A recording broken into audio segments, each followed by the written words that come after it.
Hi everyone, it's Helen Hotai here, founder of Form Help, and we are on the smarttraveller.gov.au website, and we are doing the daily update today. So the countries we are covering today are Bangladesh, Ghana, Hong Kong, Indonesia, Ireland, Latvia, Rwanda, Spain, and Sri Lanka. So let's get straight into reading the latest travel updates for Bangladesh. Okay, now as you can see here, it was updated on the 10th of March 2022, and the latest update reads, you must present proof of COVID-19 vaccination to officials at the airport on arrival.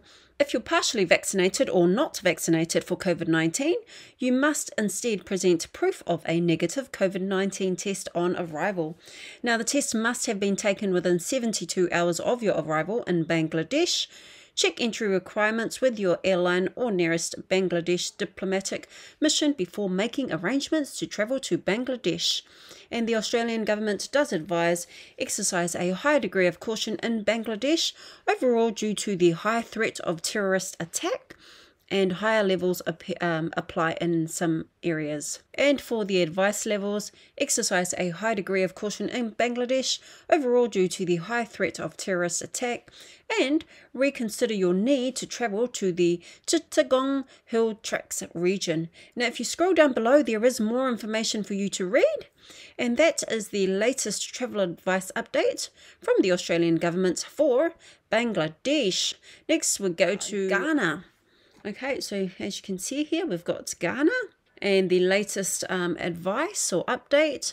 It was updated on the 10th of March, and it reads, so it was updated on the 10th of March 2022, and it reads, the US government issued a security alert advising citizens the US Embassy has received unsubstantiated information that US citizens may be targeted for kidnapping for ransom in northern Ghana, to include the Upper East region and the Upper West region. So this threat could also apply to other foreign nationals. So if you're in northern Ghana, including the Upper West and Upper East regions, you may be targeted for kidnapping for ransom, and you should exercise a high degree of caution in these regions. And the Australian government does advise exercise a high degree of caution in Ghana overall due to the impacts of COVID-19, and other levels apply in some areas. And for the advice levels, again, exercise a high degree of caution in Ghana overall due to the impacts of COVID-19, and exercise a high degree of caution along the northern border with Burkina Faso. And if you scroll down below, there is more information, and that is the latest travel updates from the Australian government for Ghana. Let's go to Hong Kong. Now, Hong Kong. So it was updated on the 9th of March, and it's still current as at today being the 10th of March. And it reads, increasing COVID-19 cases are impacting health care services and hospital capacity. COVID-19 cases are being treated at public hospitals and are impacting on the availability of healthcare services and hospital capacity. This includes ambulance services, accident and emergency care. Private hospitals continue to provide the full range of services for non-COVID-19 patients. So if you test positive for COVID-19 or are deemed a close contact, you could be subject to quarantine in a designated government facility. You will not be able to leave hospital isolation ward until you meet discharge requirements. Hospital visits are restricted, and there have been cases where hospitals have not permitted parents to accompany minors who are COVID positive and require medical treatment. Consult local health authorities and websites for the latest information.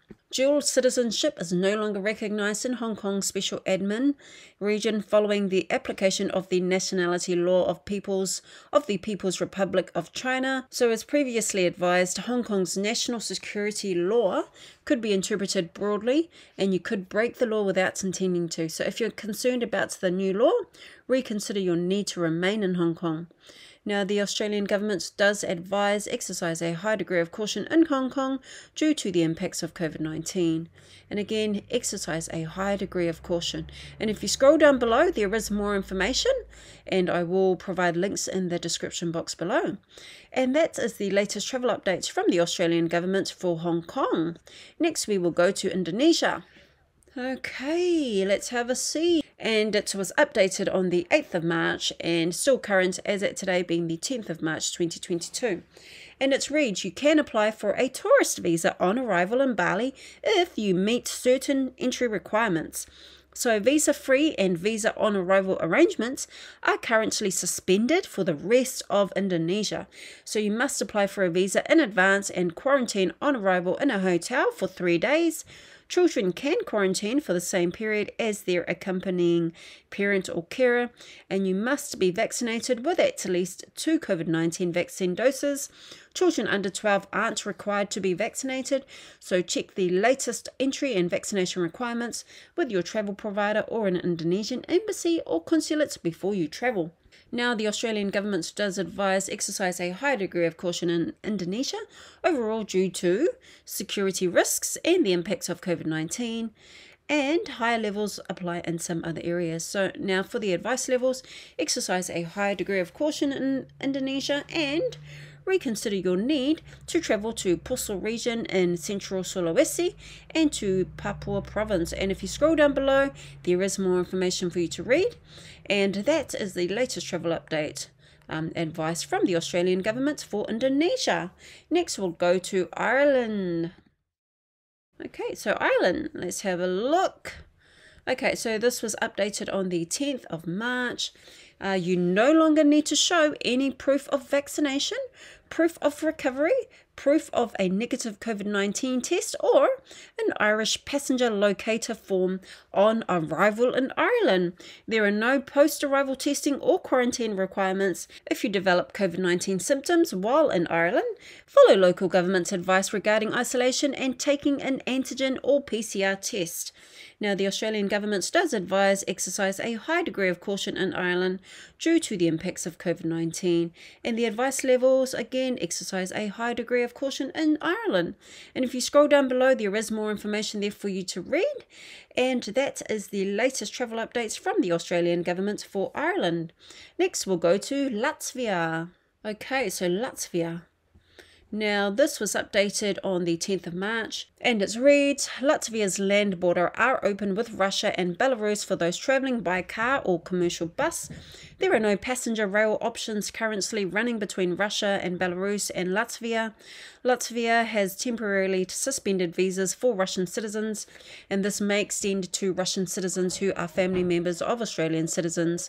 Visit the Latvian Border Guard websites for more information, and Latvia has lifted most state of emergency measures. You no longer need to fill out Latvia's arrival form, COVID pass, before arrival, and Latvia accepts Australia's COVID-19 vaccination certification. Now, if you don't have a vaccination certificate or a certificate of recovery, you'll need to present a negative COVID-19 test result 72 hours prior for RNA, 48 hours for rapid antigen on arrival. Now, children under 12 are exempt, and you're not considered fully vaccinated by Latvian authorities if you have received the Sputnik V/Gamaleya vaccine, and you'll need to follow all rules and regulations for unvaccinated people. Now, some venues in Latvia will require a COVID-19 certificate for entry. Now, the Australian government does advise exercise a high degree of caution in Latvia due to the impacts of COVID-19, and higher levels do apply in some areas. Again, the advice levels exercise a high degree of caution in Latvia and reconsider your need to travel to areas near the border with Belarus. And if you scroll down below, there is more information there for you to read. And next we will go to Rwanda. Now let's see what's happening in Rwanda. So as you can see here, it was updated on the 7th of March and is still current as at today being the 10th of March. And the latest update reads, to enter Rwanda, you must complete a passenger locator form and upload a COVID-19 RT-PCR test certificate before departure. Now, on entry, you must self-isolate until you return a negative COVID-19 RT-PCR test result taken on arrival. Now, a rapid antigen test will also be taken on arrival and on day 3 from arrival. Now, all testing is at your own cost at a designated testing site. Curfew measures are in place in Kigali and elsewhere, and you'll need to be fully vaccinated to visit bars and restaurants, Face masks must be worn at all times. Penalties apply for non-compliance, and ongoing changes to restrictions are anticipated. So follow the advice of local authorities, and the Australian government does advise exercise a high degree of caution in Rwanda overall due to the threat of violence and crime. And the advice levels, so again, exercise a high degree of caution in Rwanda, and reconsider your need to travel within 10 kilometers of the border with Burundi, and reconsider your need to travel within 10 k's of the border, the Democratic Republic of the Congo, including towns of Gisenyi, Kibuye, and Siangugu. Apologies for that terrible pronunciation. And again, if you do scroll down below, there is more information for you to read. And that is the latest travel updates for Rwanda. Next, we will go to Spain. Okay, let's see what's happening in Spain. So as you can see here, it was updated on the 10th of March, and the latest update reads, if you're arriving from a country designated as at risk, you can enter Spain with either a vaccination or COVID recovery certificate. Australia is designated as an at-risk country, and travellers aged 12 to 17 years can enter with a negative PCR test. Vaccination certificates are valid for 270 days from when you received the last dose, and you'll need to provide evidence of a booster shot beyond this period. Now, recovery certificates are valid between 11 and 180 days from the date of diagnosis. Requirements for entry into Spain are based on the country you are travelling from and are constantly changing. COVID-19 safety measures are in place throughout Spain and vary between regions, and it's mandatory to wear a mask in public indoor spaces. And the Australian government does advise exercise a high degree of caution in Spain due to the impacts of COVID-19. And again, the advice level, exercise a high degree of caution. And if you scroll down below, there is more information for you to read. And that is the latest travel update from the Australian government for Spain. And our last one is Sri Lanka. Now for Sri Lanka, let's see the latest update. So as you can see here, it was updated on the 10th of March, and it reads, COVID-19 remains at risk in Sri Lanka. Further restrictions could be imposed at short notice. You won't be able to enter Sri Lanka without mandatory COVID-19 insurance cover. So fully vaccinated travellers don't need to quarantine or present evidence of a negative COVID-19 PCR rapid antigen test. However, your airline may still need you to present a negative COVID-19 PCR test certificate before boarding. And you'll also need to complete the online health declaration form and upload evidence of your vaccination status before departure. And the Australian government does advise exercise a high degree of caution to Sri Lanka due to the impacts of COVID-19. And again, the advice level is exercise a high degree of caution. Now, if you scroll down below, there is more information there for you to read.